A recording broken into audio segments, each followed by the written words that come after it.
Hunter received, he went to school, Abilene Christian University, on scholarship to play football. And he was at practice in August, late in August, and received a concussion. And kind of, I think, probably went back a little soon.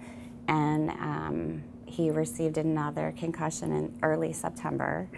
So there were two pretty close together, and he missed school after the first one when school had just started, and missed several weeks thereafter the second one, and had basically been in his room and not been able to go to class or really go out or do anything. He knew Dr. Stevens from Liberty Christian, and Dr. Stevens actually ran into someone we knew and he was talking about Hunter, and they mentioned what Hunter was going through. We brought Hunter home from school and took him to have the procedure. And I remember that afterwards, well, on the way there, on the way back from school, and very quiet and kind of solemn, and Hunter's usually a very outgoing, vocal, verbal person.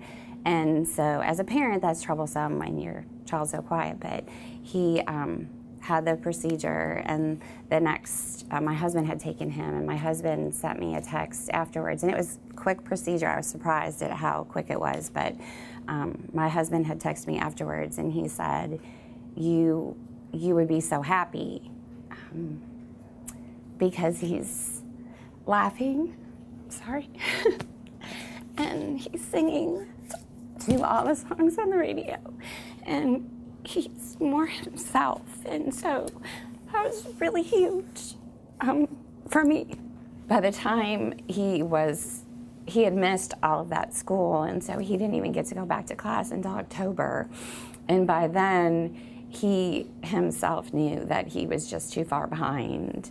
And so then he had to take a medical withdrawal for the rest of that semester. I'm just grateful that Dr. Stevens, I feel like it was kind of a fate thing, that he, ran into this person that we knew, and the person mentioned it to me, and Hunter was willing to do it because it was nothing he knew anything about. And so I'm very grateful to Dr. Stevens for that, and for his continued support of Hunter and helping him recover from the two concussions.